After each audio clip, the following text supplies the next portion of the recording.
बिस्मिल्लाह। हाँ जी, आज हमारा डेवलपमेंटल बायोलॉजी का फर्स्ट लेक्चर है। तो इसमें थोड़ा सा इसका हम देख लेते हैं इंट्रोडक्शन कि डेवलपमेंटल बायोलॉजी में हम स्टडी क्या करेंगे। लेकिन उससे पहले मैं आप लोगों से ये आपके व्यूज लेना चाहूँगी कि आपके जो कॉन्सेप्ट्स हैं डेवलपमेंट के हवाले से वो क्या है, आपके ख्याल में डेवलपमेंट क्या है, कोई बताएगा आप में से?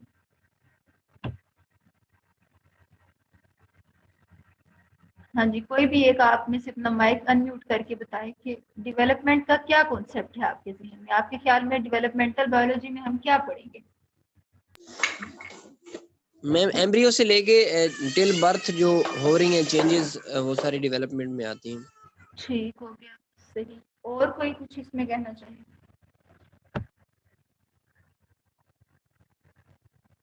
हाँ जी, किसी और के ख्याल में क्या ये बिल्कुल एक मुकम्मल डेफिनेशन है, ये कुछ और भी इसमें ऐड किया जा सकता है?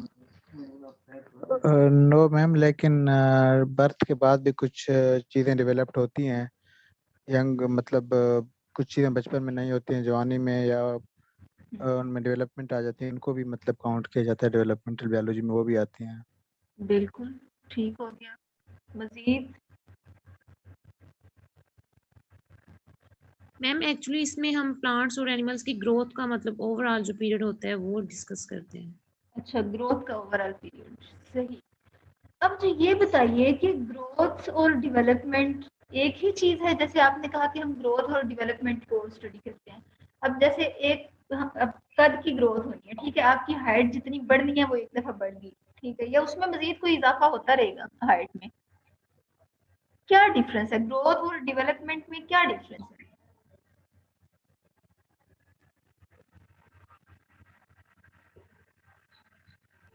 मैम ग्रोथ है कि पहले से जो चीज मौजूद है उसके साइज में वो जो इंक्रीमेंट हो रही है वो ग्रोथ है, जबकि डेवलपमेंट जो है वो एक मतलब नई चीज का बनना, वो चीज डेवलपमेंट आप होती है। कहेंगे डेवलपमेंट, ठीक हो गया, सही। और अगर किसी चीज की का रिपेयर हो, बॉडी में अगर कुछ रिपेयरिंग हो रही है तो उसको फिर नहीं कहेंगे डेवलपमेंट?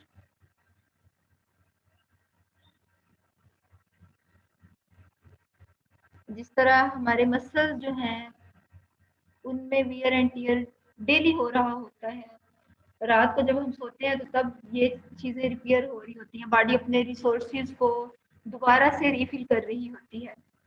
तो जब इसी तरह से जो कुछ ऑर्गेनेलीज होती हैं जैसे माइटोकॉन्ड्रिया या जो आपके रेड ब्लड सेल्स हैं, तो या इम्यून सिस्टम के सेल्स, वो ऐसा तो नहीं हुआ कि वो बस एक दफा बन गए और फिर उसके बाद उनका नंबर जो है वो इंक्रीज होता जा रहा है, बल्कि वो एक स्पेसिफिक दौरानिये के लिए होते हैं और उसके बाद वो फिर खत्म हो जाते हैं, फिर नए सिरे से बनाने पड़ते हैं।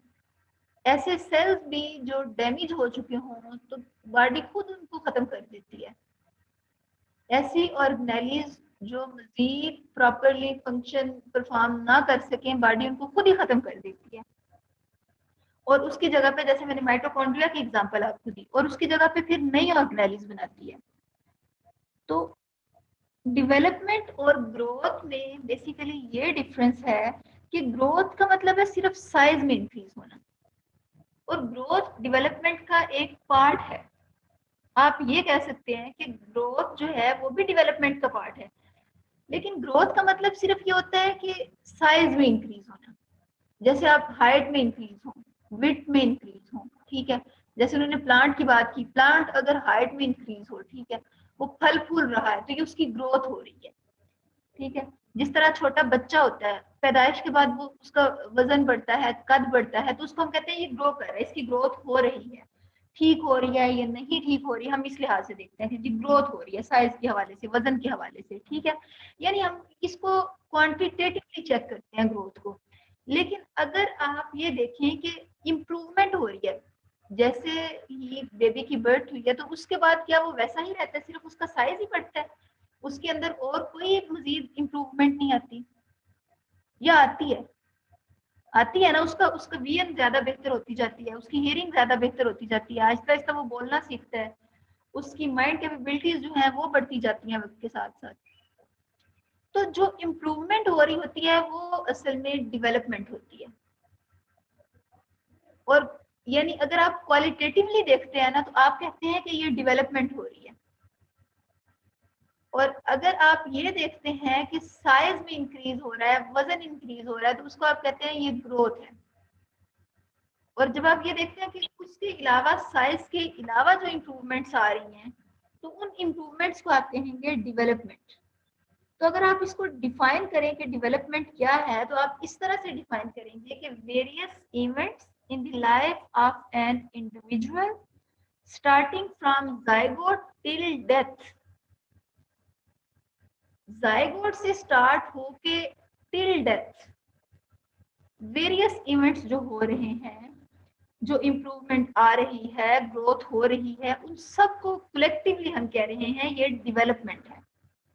लेकिन जिस तरह आपने बात की या आपने से आपकी एक फेलो ने भी लिख के यहाँ पे जिक्र किया, आफिया खालिद ने, कि जाइगोट से एम्ब्रियो तक के दौरान में जो होता है उन इवेंट्स को हम कहते हैं कि ये डेवलपमेंट है। तो ये इसको हम कहते हैं embryology, study of zygote from birth, study of zygote till birth. जो डेवलपमेंट है वो तो है ना कि study of zygote till death, study of life from zygote till death. लेकिन अगर आप एम्ब्रियोलॉजी की बात करेंगे तो इसमें आप कहेंगे जाइगोट से बर्थ तक किसी भी इंडिविजुअल की लाइफ को स्टडी करना, इसको हम कहते हैं एम्ब्रियोलॉजी। तो डेवलपमेंटल बायोलॉजी में जो हमारा बेसिकली फोकस होगा वो इसी एम्ब्रियोलॉजी पे होगा, लेकिन उसके अलावा जाहिर है कि हम और भी एस्पेक्ट्स जो डेवलपमेंट के हवाले से हैं हम उनको भी देखेंगे।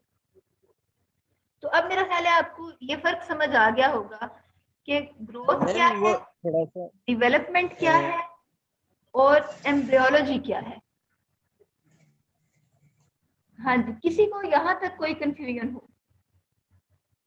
मैम आपने बात की कि इम्प्रूवमेंट्स जो हो रही होती हैं तो उसको हम डेवलपमेंट कहते हैं, यानी कि जो एजिंग का प्रोसेस है उसमें तो मतलब सारी चीजें इम्प्रूव तो नहीं हो रही होती है उस वक्त। तकरीबन सारे जो ऑर्गन्स हैं वो डिजेनरेट हो रहे होते हैं, मतलब उनमें उनकी एफिशिएंसी जो है वो कम होती जा रही होती है, तो उसे फिर हम डेवलपमेंट कहते हैं। बिल्कुल वो आपकी इम्प्रूवमेंट बात तो है ठीक है। एजिंग का मतलब ही ये होता है कि Aahista Aahista physiological decline start हो जाता है। एजिंग का मतलब ही ये होता है। लेकिन जब तक जिंदगी चलती रहती है तो तब तक अंदर ये सारी जो डेवलपमेंटल प्रोसेसेस हैं ये भी चलते रहते हैं। जैसे आरबीसीज है या आपकी स्किन है, तो ये फिर ऐसा नहीं है कि अगर आप 40 को क्रॉस करते हैं और अब एजिंग का प्रोसेस जो है वो ज्यादा तेजी से शुरू हो जाता है 40 के बाद, तो उसके बाद फिर आपके अंदर डेवलपमेंट वाला सीन नहीं होगा, यानी आपके स्किन सेल्स जो है वो रिन्यू नहीं होंगे, या आपके आरबीसीज रिन्यू नहीं होंगे, या आपके माइटोकॉन्ड्रिया नहीं बनेंगे, या आपके जो लाइजोसोम है वो जो अंदर जो डैमेज पार्ट्स हैं सेल के या जो ओल्ड पार्ट्स हैं उनको खत्म करके उनकी ऑटोफेगी करके सेल ऑटोफेगी करके और न्यू सेल बनाए। तो ये सारे जो इस किस्म के डेवलपमेंटल प्रोसेसेस हो रहे होते हैं, ऐसा नहीं होता कि जब एजिंग स्टार्ट हो तो ये रुक जाए, ये भी हो रहे होते हैं। लेकिन आफ्टर 40 इयर्स एजिंग का जो प्रोसेस है वो ज्यादा ही प्रोनाउंस्ड भी हो जाता है और ज्यादा रैपिड भी हो जाता है, लेकिन डेवलपमेंट भी साथ साथ हो रही होती है। ठीक है, तो हाँ जी, यहाँ तक के ग्रोथ में क्या, ग्रोथ और डेवलपमेंट में क्या डिफरेंस है, एम्ब्रियोलॉजी क्या है। ठीक है, डेवलपमेंटल बायोलॉजी को अगर आप डिफाइन करें जिस तरह भी हमने डेवलपमेंट और ग्रोथ को समझा, उसके बाद हमने एम्ब्रियोलॉजी को समझा, तो डेवलपमेंटल बायोलॉजी को आप सिंपली इस तरह से डिफाइन कर सकते हैं कि study of development is called developmental biology. उसके बाद फिर आप डेवलपमेंट को समझें कि various events in the life of an individual starting from zygote till death, इसको हम कहेंगे ये डेवलपमेंट है।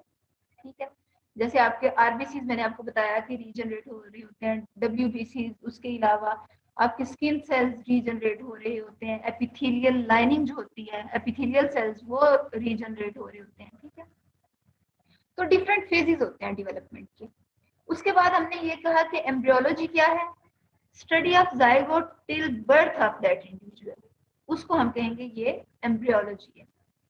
अच्छा, हम जब जाइगोट की बात करते हैं तो जाइगोट की फॉर्मेशन कैसे होती है? रिप्रोडक्शन के दौरान होती है। रिप्रोडक्शन क्या है? कौन आप में से बताएगा कि रिप्रोडक्शन क्या है?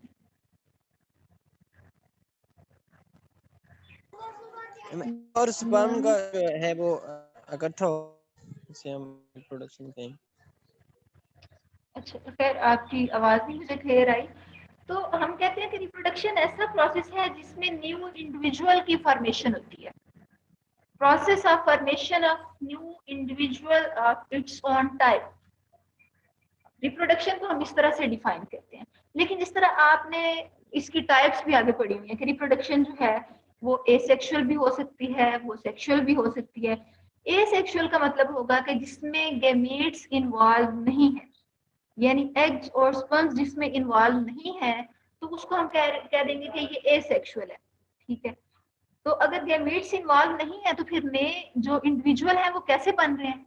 वो सिंपली जो पुराने इंडिविजुअल हैं उनकी ब्रेकडाउन से, जैसा कि आपने पढ़ा होगा बाइनरी फिशन, मल्टीपल फिशन, ठीक है, यानी फिशन के प्रोसेस से बन रहे हैं कि वो जो पहले वाला इंडिविजुअल है उसी की ही दो पार्ट्स में डिवीजन हो जाए, माइटोटिक डिवीजन हो जाए, तो उसी से एक नया इंडिविजुअल बन जाएगा। या फिर जो इंडिविजुअल है उसके ऊपर एक आउटग्रोथ डेवलप हो जाए और एक बड डेवलप हो जाए, और उसी वो जो बड है, आउटग्रोथ है, वो ही कंप्लीट इंडिविजुअल बन जाए, तो ये भी एसेक्सुअल प्रोसेस है। ठीक है, इससे भी रिप्रोडक्शन हो जाएगी। तो इस प्रोसेस को हम कहेंगे बडिंग। ठीक है, ये जो फिशन वाला प्रोसेस है आप लोगों ने ये पढ़ा होगा। मुझे ये बताइए कि फिशन आपने किन ऑर्गेनिजम्स में पढ़ा है कि उनमें रिप्रोडक्शन फिशन से होती है, बाइनरी फिशन या मल्टीपल फिशन? मैम यूग्लिना में हमने बीएससी में पढ़ा था, हाँ जी, बैक्टीरिया वगैरह में भी। बिल्कुल। तो एसेक्सुअल जो रिप्रोडक्शन है वो हमें बेसिकली उसी लेवल पे नजर आती है। और अगर आप सेक्सुअल रिप्रोडक्शन की बात करते हैं तो चले मैं एग्जांपल आपको बडिंग की भी बता दूं। बडिंग सी अर्चिन में होती है, सी अर्चिन इकानोडर्म, उनमें भी बडिंग होती है। ठीक है, तो सेक्सुअल रिप्रोडक्शन जो है वो एसेक्सुअल से डिफरेंट है कि इसमें दो इंडिविजुअल जो हैं वो गेमेट्स प्रोड्यूस करते हैं, यानी सेक्स सेल्स प्रोड्यूस करते हैं, एग्स और स्पर्म्स प्रोड्यूस करते हैं, और उसके बाद उनकी फर्टिलाइजेशन होती है। अब फर्टिलाइजेशन इंटरनल भी हो सकती है और एक्सटर्नल भी हो सकती है। अगर एक्सटर्नल फर्टिलाइजेशन हो तो फिर गैमीट्स जो हैं उनको लार्ज नंबर में प्रोड्यूस किया जाता है।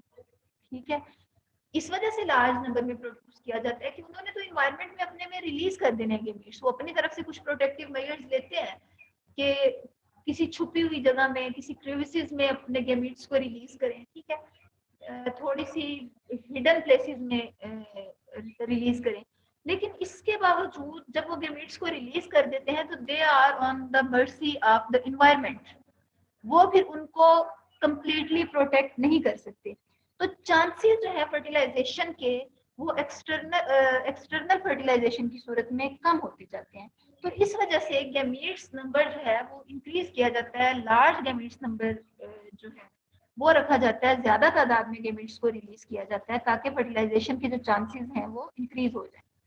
और जिस तरह आपने देखा एसेक्सुअल रिप्रोडक्शन में माइटोटिक डिवीजन हो रही थी, तो सेक्सुअल रिप्रोडक्शन में जो गैमीट्स बनेंगे वो मियोटिक डिवीजन से बनेंगे। और जो ये मियोसिस हो रही होगी ये फर्टिलाइजेशन से पहले हो जाएगी। ठीक है, और इस मियोटिक डिवीजन से ओवा यानी एग और स्पर्म बनेंगे, और इन दोनों की फर्टिलाइजेशन से जाइगोट बनेगा। और फिर जाइगोट की study till birth is called embryology और till death is called development. ठीक हो गया? यहाँ तक क्लियर हो गया आप सबको? Yes ma'am. अच्छा जी। अब उसके बाद हमने ये जो बात की कि गैमेट्स की फर्टिलाइजेशन होती है, इस प्रोसेस को भी इंशाल्लाह हम बहुत डिटेल से पढ़ेंगे फर्टिलाइजेशन वाले को आगे जाके। लेकिन एक